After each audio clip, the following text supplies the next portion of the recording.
ایک بزرگ گزرے شاہ بقی الدین ابن مخلد، فرماتے میری 19 سال عمر تھی، میں نیشا پور میں پڑھا کرتا تھا، میرے اندر علم کا بڑا ذوق تھا۔ ایک استاذ کے پاس جب میں پڑھنے گیا تو میرے استاد مجھے فرمانے لگے کہ بیٹے تیرا ظرف بڑا ہے اور میرا علم چھوٹا ہے، تو کسی بڑے عالم کے پاس جا۔ میں نے استاد سے کہا کہاں جاؤں؟ تو کہنے لگے اگر ہو سکے نا تو بغداد شریف چلا جا، امام احمد بن حنبل کی بارگاہ میں حاضری دے۔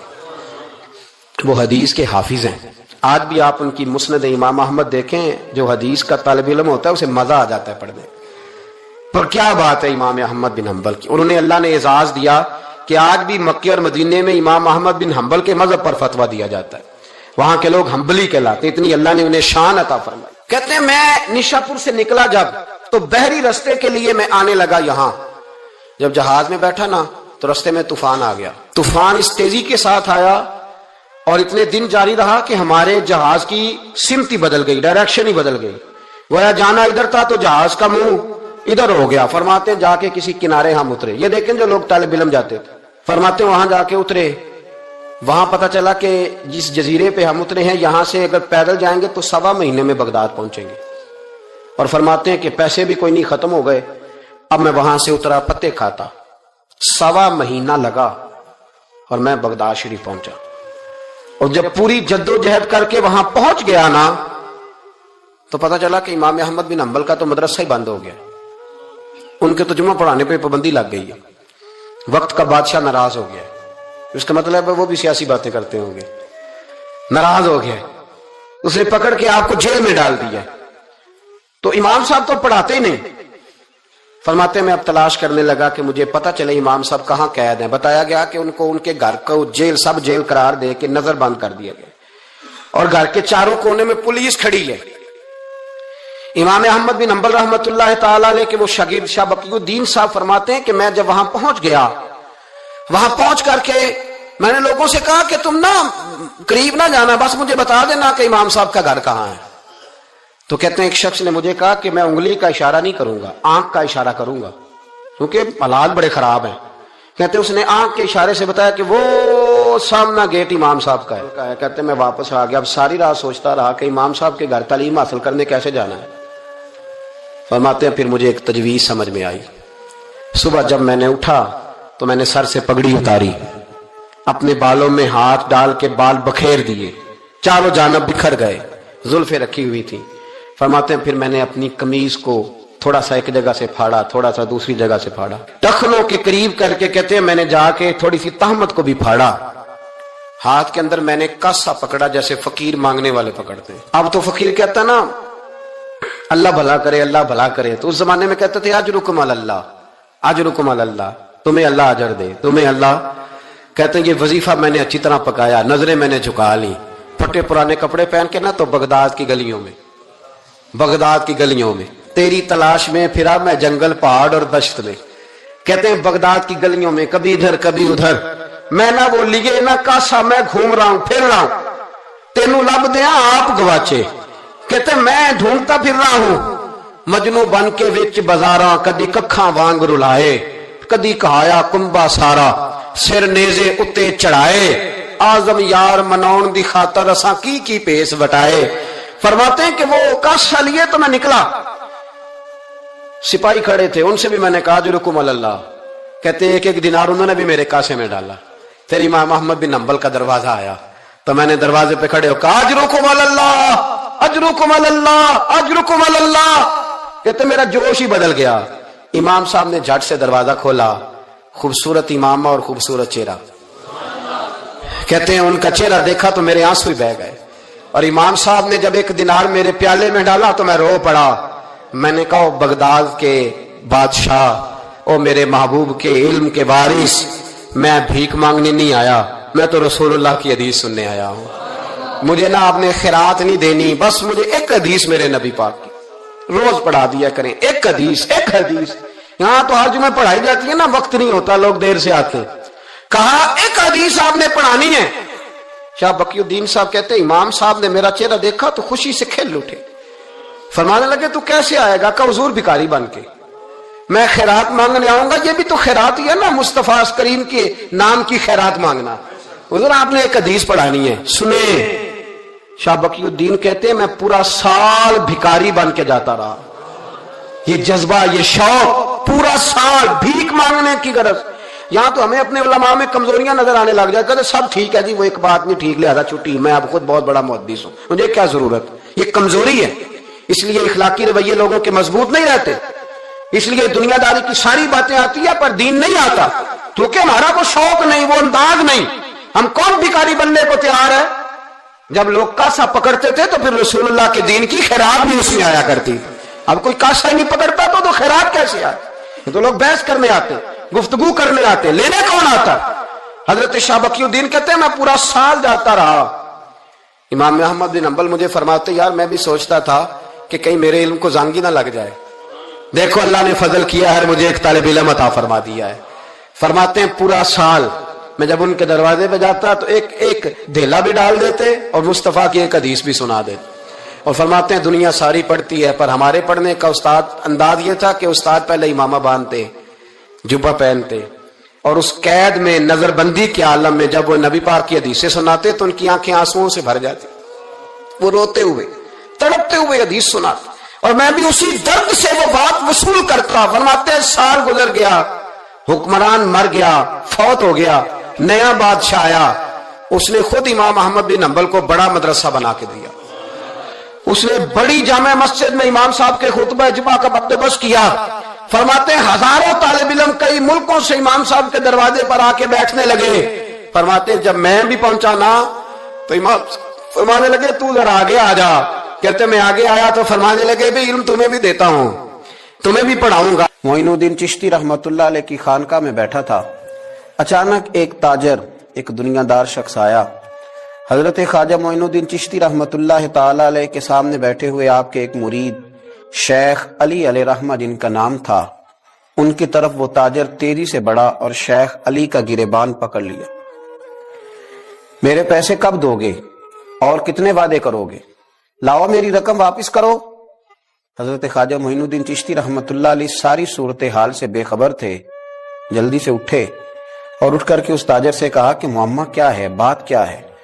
کہ حضور بہت عرصے تھے آپ کے اس مرید شیخ علی نے میری رقم دینی ہے اور واپس نہیں کرتا.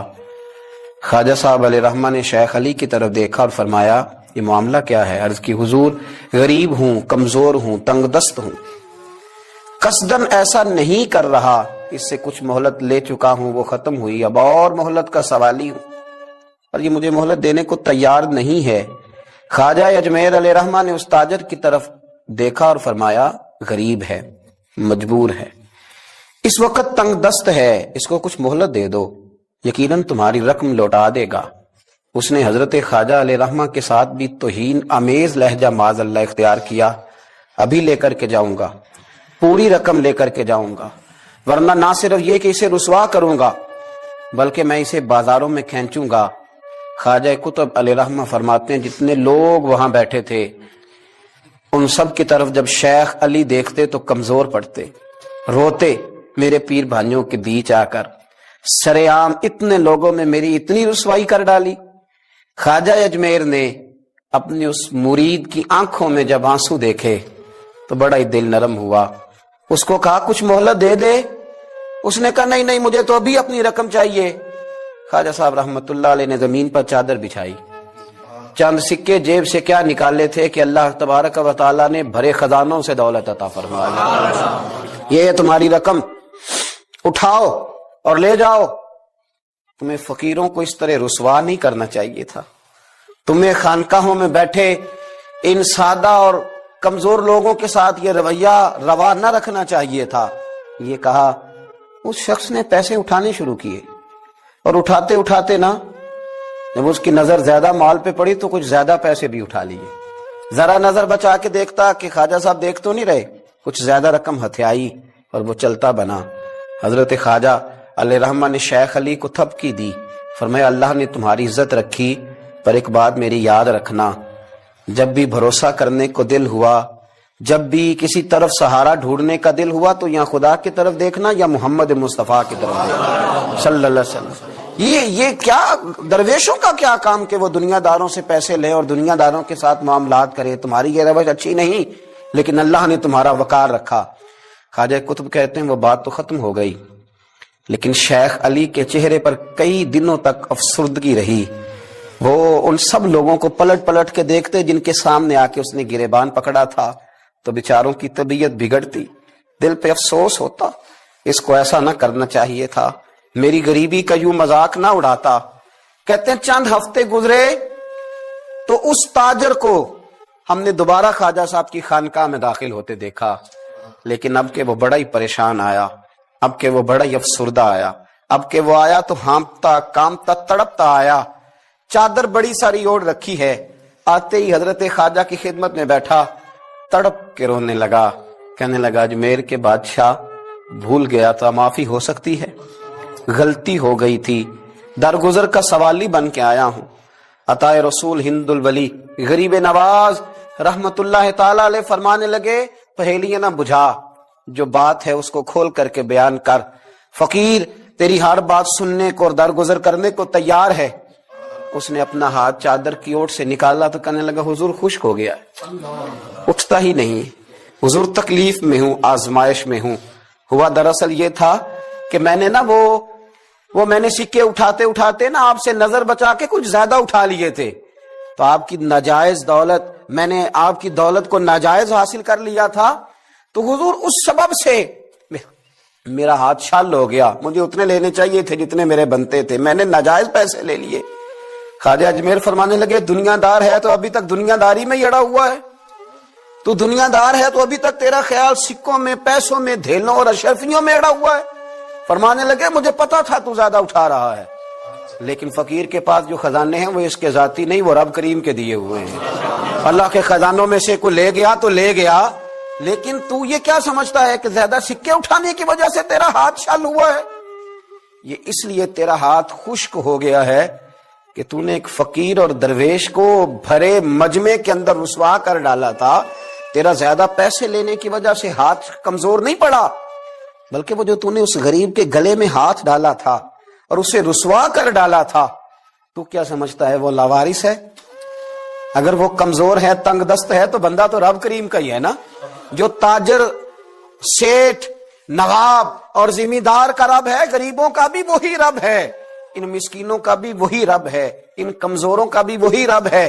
کہنے لگا حضور معافی کا سوالی ہوں. فرمایا اٹھ کے جا اور بھرے مجمع میں جا کے ایک دفعہ اس درویش سے معافی مانگ, مجھے امید ہے عرش کا رب تیرے سارے گناہ معاف فرما دے گا. ایک دفعہ معافی مانگ لے, جا سوال کر لے. وہ شیخ علی کے سامنے آ کے کھڑا ہوا, وہ کہنے لگا اگر آپ معاف کر دیں تو میری تکلیف دور ہو جائے گی. شیخ علی کی آنکھوں میں چھم چھم آنسو برسے. کہنے لگا آپ نے معاف کیا کہ نہیں کیا؟ کہنے لگے یار تو تاجر ہے, تو ذمہ دار ہے, تیرے دل میں پتہ نہیں کیا تصور ہے, پر میں نے تو معاف کرنا ہی ہے, اس لیے کہ نہ میں تاجر ہوں, نہ میں ذمہ دار ہوں, نہ میں دنیا دار ہوں, میں تو غریب نواز کا ماننے والا ہوں. میری مجبوری یہ ہے کہ جس شخص کا میں نوکر ہوں نا, اس نے سکھایا ہی معاف کرنا ہے. جس کے در دولت پہ میں رہتا ہوں, انہوں نے درگزر کرنا سکھایا ہے. ادھر جب معافی ہوئی تو خواجہ اجمیر نے تھپکی بھی دی, دعا بھی فرمائی, رب کریم نے شفا عطا فرما دی. تو خواجہ اجمیر فرمانے لگے میاں جا, تیری تندرستی ہوگی, چلا جا. کہنے لگا حضور اب کس نے جانا ہے, اب تو میں تیری دہلیز پہ جھاڑو دیا کروں گا. یہ ہاتھ جو تیری دعا کی برکت سے شفا یاب ہوا ہے اجمیر کے والی, اب میں یہاں جھاڑو دوں گا, اب میں یہاں نوکری کروں گا. خواجہ اجمیر پھر بولے اور لفظ پھر ایک دفعہ فضا میں گونجے. فرمایا یاد رکھنا, ہاتھوں کی تندرستی سے لے کر روحوں کے بیدار رہنے تک, اگر تو چاہتا ہے نا کہ تیرے اندر کبھی کمزوری نہ آئے, تو پھر کسی غریب کا دل توڑنے سے بچتے رہنا, پھر کسی مسکین کو رسوا کرتے سے بچتے رہنا. اگر اللہ دولت دے, اقتدار دے, کچھ لوگوں کو تیرا دست نگر بنائے, پھر ذرا احتیاط کرنا, لفظوں پہ ذرا تھوڑا سا محتاط ہو کے رہنا. پھر دیکھنا تیرے انداز سے, اطوار سے, طور طریقوں سے کسی کو تکلیف نہ پہنچ جائے. میرے بھائیوں, خواجہ خواجگان حضرت خواجہ اجمیر علیہ رحمہ کا جو درس ہے, اس درس کے اندر جو چیز سب سے زیادہ قیمتی ہے, وہ چیز یہ ہے کہ کسی کا دل نہ ٹوٹنے پائے, کسی کو تکلیف نہ ہونے پائے. خواجہ اجمیر کے ماننے والے بھی اگر دلوں کے ٹوٹنے کا خیال رکھتے رہیں گے, دوسروں کے جذبات پر توجہ رکھتے رہیں گے, تو انشاءاللہ خواجہ کا فیض نصیب ہوتا رہے گا. نبی پاک نے فرمایا سب سے بہترین مسلمان ہی وہ ہے جو کھانا زیادہ کھلائے اور سلام پہلے لے. تو کھانا نہ کھلائیں، حضور کے طریقے پہ عمل نہ کریں.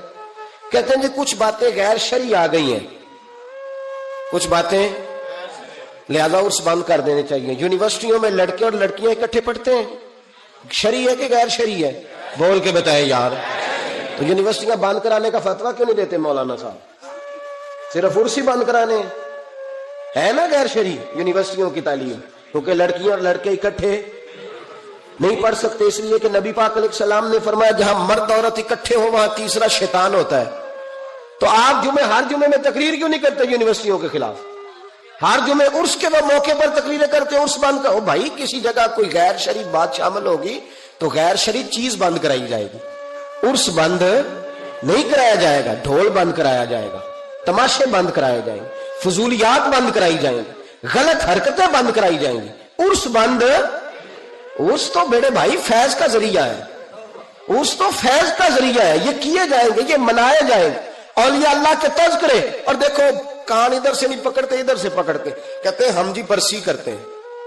تو برسی کس سے ابھی کی منائی گئی تھی بتاؤ؟